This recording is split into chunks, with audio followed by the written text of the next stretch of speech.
नमस्कार, आप सभी का स्वागत है भारत 24 पर। मैं हूं आपके साथ पूर्णिमा मिश्रा। वक्त है दहाड़ का। लोकसभा चुनाव की जंग पर अब धीरे धीरे हिंदुत्व का रंग गहराता जा रहा है।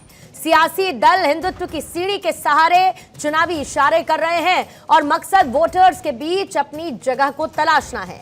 और सियासी खींचतान के दौर में हिंदुत्व का जोर भी भरपूर नजर आ रहा है। चुनाव प्रचार के दौरान कांग्रेस के पूर्व अध्यक्ष राहुल गांधी भारत के इतिहास पर बात करने के लिए सामने आए तो उत्तर प्रदेश के मुख्यमंत्री योगी आदित्यनाथ ने राहुल गांधी को निशाने पर ले लिया।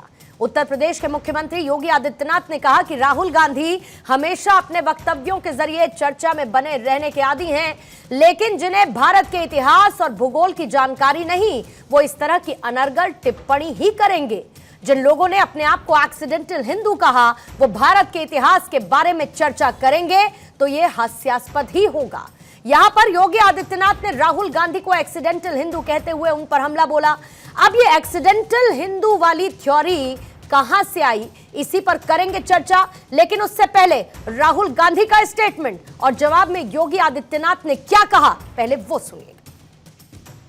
राजाओं महाराजाओं का राज था, जो भी वो चाहते थे कर देते थे। किसी की जमीन चाहिए होती थी, उठा के ले जाते थे। कांग्रेस पार्टी और हमारे कार्यकर्ताओं ने देश की जनता के साथ मिलकर आजादी प्राप्त की, लोकतंत्र लाए और संविधान देश को दिलवाया। देखिए, राहुल गांधी जी हमेशा अपने वक्तव्यों के माध्यम से चर्चा में बने रहने के आदी हैं।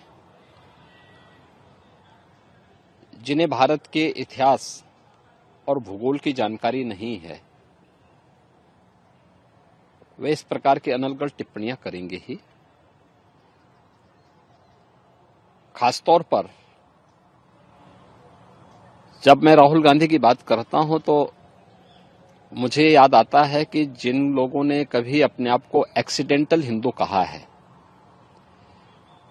वे भारत के इतिहास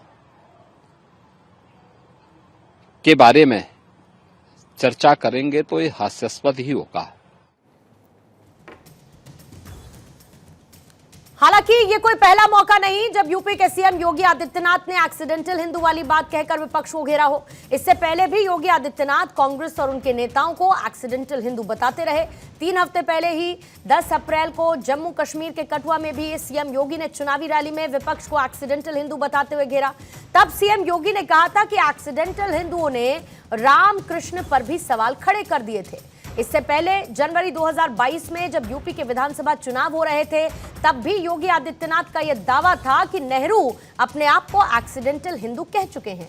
ऐसे में जाहिर है कई सवाल हैं और उन सवालों के इर्द गिर्द आज चर्चा को जारी रखेंगे। पहला सवाल यह है कि क्या राजा महाराजाओं पर राहुल का स्टेटमेंट सिर्फ चुनावी लाभ के लिए था? क्या कांग्रेस की पुरानी चली आ रही तुष्टीकरण की नीति को ही राहुल गांधी आगे बढ़ा रहे हैं? क्या राहुल ने सिर्फ वोट बैंक के लिए हिंदू राजाओं का अपमान किया? लगभग 500 सालों तक शासन करने वाले मुगल शासकों पर राहुल गांधी एक शब्द क्यों नहीं बोले? क्या राहुल ने फिर से चुनावों के समय एक सेल्फ गोल कर दिया है?